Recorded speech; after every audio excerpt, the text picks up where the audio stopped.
Hey guys, welcome to part 3 of my Gamecube collection. These are the games that I'm going to show in this video, and I'm going to talk about them. So the first game I got here is Tack 2, The Staff of Dreams. I haven't really played this one too much. I only really played mostly the first Tack and the third Tack. But from what I've seen, it looks very, very fun. You know, I don't know too much about it, so can't really talk too much, but it does include the manual and the disc, and this is actually from... oh, it also includes like a little insert right there. Nick Gamer advertising a bunch of other Nickelodeon stuff, including Spongebob SquarePants movie game. But no, this is from hold on, Blockbuster. Yeah. Still have it. There's the disc. So yeah. Sorry, I'm doing this with one hand. Right. But yeah, I'll play it one day. Kirby Air Ride. This is fun. You get to play as Kirby, and it's a racing game, it's a battle game. You know, it's real, especially if you have friends over, this is really cool. This unfortunately has sort of become hard to find lately. I got this for like 25 bucks on eBay, which is, for this price of the game, it's really, the price for this game is like 50, but if you can get it for a cheap price, I recommend it. No manual, but I'll show you the disc. There's the disc right there. Very fun game. Very underrated too. Not a lot of people talk about it, unfortunately. Okay. Sonic Adventure DX Director's Cut. This was my first exposure to Sonic Adventure. I never owned the Dreamcast version, but I've heard the Dreamcast version is actually, I don't know. I've heard different things about both the versions, but this is the Gamecube port of it from like 2003. The game originally came out in 98, I want to say. Yeah. But yeah. Very fun. Very fun. You get to play as Sonic, you get to play as Tails, Knuckles, Amy, bunch of characters, and they all have different stories too. So it has a huge replay value. So yeah, there's the disc. Speaking of Sonic Adventure, Sonic Adventure 2 Battle. This actually came on the GameCube before Sonic Adventure 1 because this game was so successful when they ported it to the GameCube that they decided to port the first one to the GameCube. But the second one, I have to say, this is a little bit better than 1. Very unpopular opinion, but that's how I feel. The second one is just more, I think it has more content.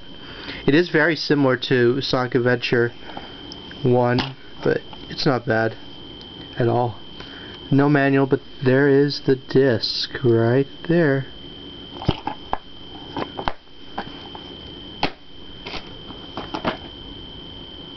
I'll show that later.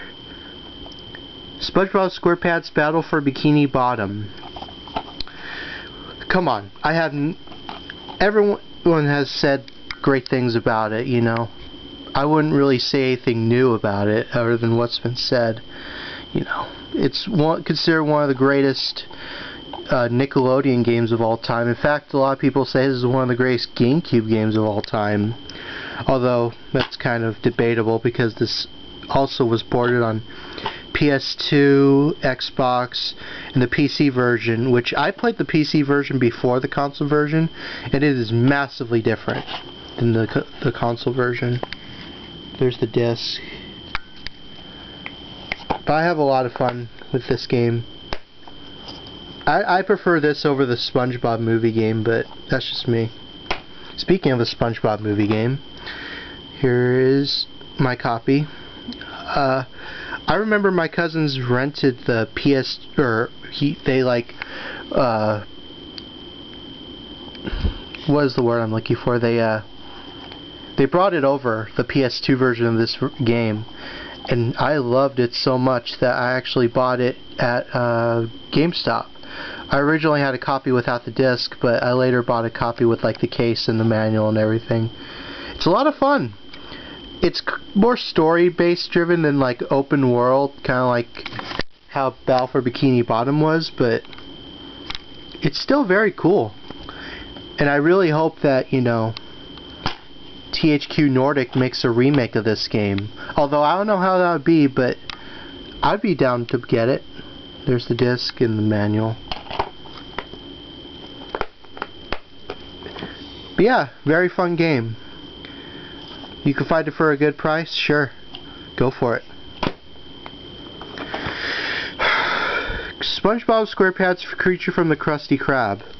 Now, when I bought this game, you know, I never played it. I remember seeing the commercials for it way back in the day, like 2006, I want to say? Yeah, 2006. And I just remember it looked kind of but after playing it, it's really fun. There's levels where you play as Patrick, SpongeBob, you know, Plankton running away, and there's like these chase levels where he's like running out from a Krabby Patty. And a bunch of other stuff. You get to play as SpongeBob flying on an airplane from the giant plankton. Very cool. Don't have the manual, but there is the disc. Kind of underrated, but, you know, not really talked about that much, you know. And for those asking, no, I don't own Lights, Camera, Pants, but I do intend to change that one day. Next up we have the Groom of Wretches of Billy and Mandy.